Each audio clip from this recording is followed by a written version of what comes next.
Welcome to DailyO's Facebook Live.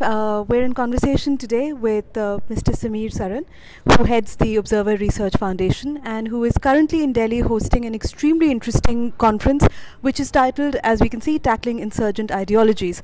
This is an international conference which involves a lot of participants and delegates from different countries. We're here to speak with Mr. Saran about the conference. Please tell us a little bit more about the vision behind this event, as well as the kinds of speakers and delegates, the themes that you're featuring. So, yeah, thank you for having me. And,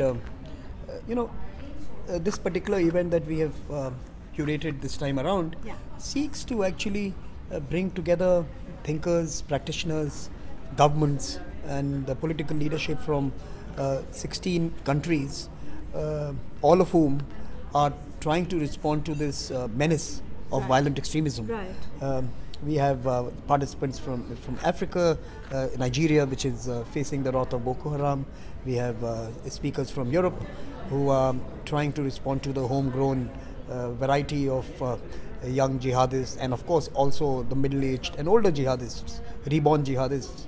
And we have speakers from Indonesia and other Muslim societies who are in their own ways responding to the scourge of radicalization.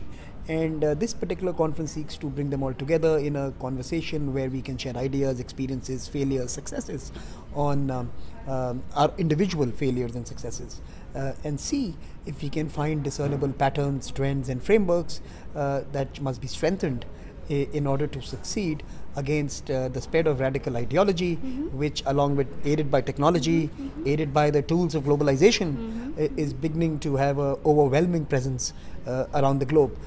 India and Indian conversations are meaningful. We have our own experience, we have our own communities frameworks, we have our own democratic architecture in the last 70 years, which has been fairly successful in not allowing the radicals to get strong hold in many of our regions.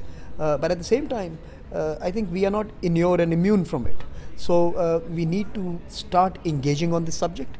We need to start sharing our own Indian model and Indian experiences with it. And more importantly, we need to start learning from other people's specific timelines and histories in terms of this particular challenge. This conference seeks to do all of this. Right. I'm very interested in the fact that this is actually an international conference. In your estimation, which are the three countries, for instance, in the world that face the most danger from what you've titled insurgent ideologies today? No, I think most of these countries, clearly, I think at least two of those would be in our neighborhood. So I think South and Southwest Asia, and West Asia broadly, is the home to states which are frontline and border states in terms of either those who have succumbed to radicalization or those who are fighting a losing battle against radicalization of their societies, of their communities. Afghanistan, of course, is a clear and visible country which is battling this particular challenge over the last couple of decades, if not more, maybe 3 decades. But you have countries such as in West Asia, which have collapsed completely or in significantly, substantially, like Iraq, like parts of Syria. You see the radicalization of every segment of the Pakistani society. So even though you have a functioning arms of government, army, judiciary, and bureaucracy, you can see radicalization sweeping each of these segments.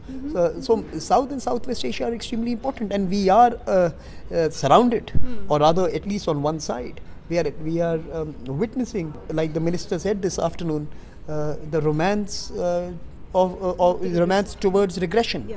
We are seeing states move away from being modern democratic political units to being those governed by becoming largely religious spaces governed by religious ideology.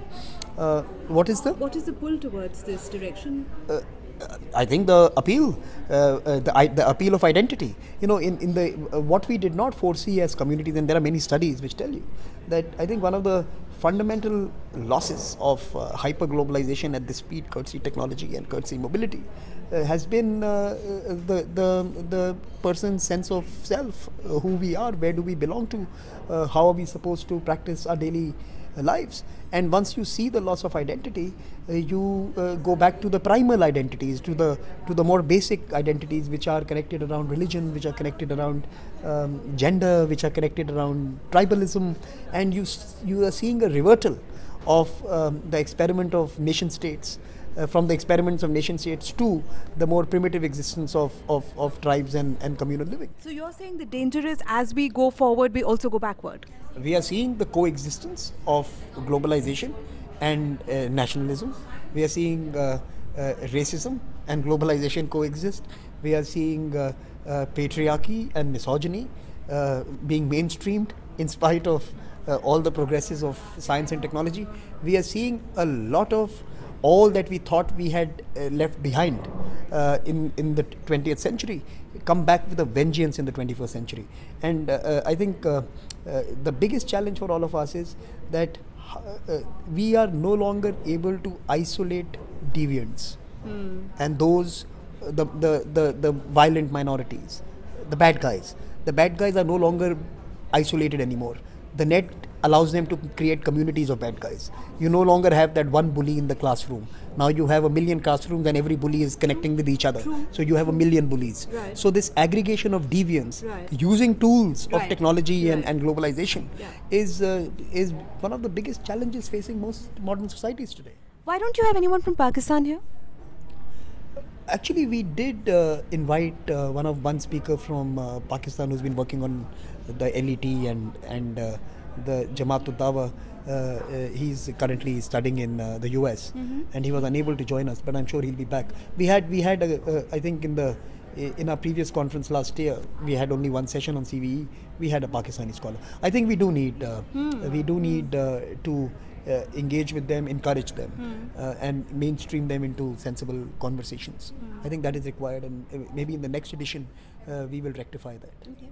Very quickly, for India, the insurgent ideology idea has changed considerably over the last few years, both in terms of region and in terms of the technology that you mentioned, the kind of the arrival of the internet, smartphones, all of that. Insurgent ideologies seem to be everywhere, as do conventional ideologies are also everywhere. But also in terms of philosophy, at one point it used to be all about freedom of expression, freedom of speech. Even today we hear about urban Maoists. So where do you, then who draws the line about insurgent ideologies? Even the minister mentioned that every democracy has to have an insurgent ideology in order to make it a democracy. So where do you draw the line? The point the minister was making was slightly different. I think the point he was making was that in a democracy you must have the right to speak what you wish to speak, irrespective of it being sensible or sometimes even obtuse. So I think that's the point he was making. And I think as a nation state, we have performed fairly well in terms of giving that space to people.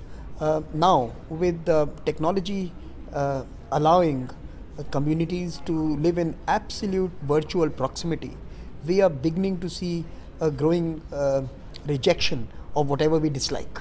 And we are seeing a loud rejection many a time. So you see these Twitter battles, you see these hashtag mobilizations, you see this competitive hate online, you see the right, which is absolutely rigid in its stance, is now confronting a liberal left, which is absolutely illiberal in its ability to accommodate. So you're seeing this, you're seeing the battles, the clash of illiberalism in many ways between the two sides.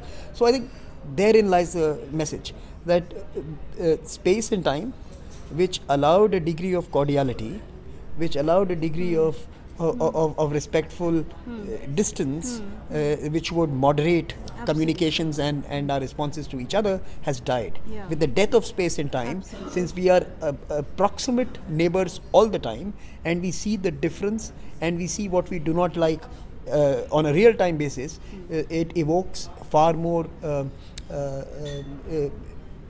exaggerated responses. Right. Now, I think social sciences, societal ethics, political laws, regulations, norms and rules, all are unable to keep up with the velocity of this aggregation that's taking place online.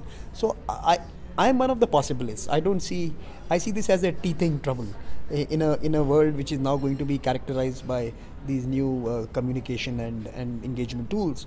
And I think it will take us a few years before we find that new normal of cordial coexistence. Okay. I think it's possible. Okay. I think technology has disrupted the previous, in a sense, consensus of coexistence. But I'm sure we will discover the next one. Right. Final question, and then I'll let you go.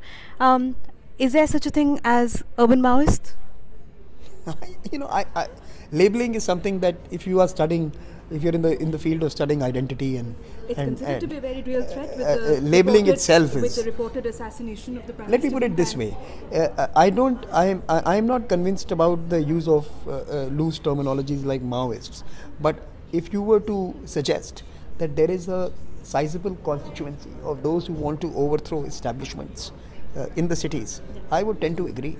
I would also tend to caution that as we move towards the next decade, you are going to find increasingly a very large number of people, and especially the young, who are going to be disenchanted with government policies and regulations and laws simply because they would have been left out of the economic mainstream. You are unlikely to create the number of jobs that you need as a country.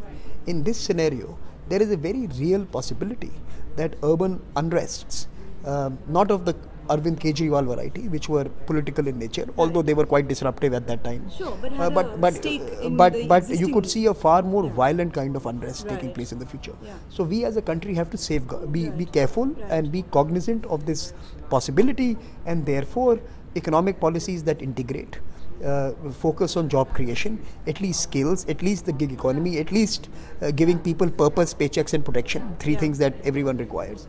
We will have to provide these three in some measures to all. Otherwise, we are going to see a growing constituency of those who have no stakes in stability and whose only expression would be hate and whose actions might well be violent. Right, Mr. Saran, thank you so much. We'll keep that in mind, purpose, paychecks and protection.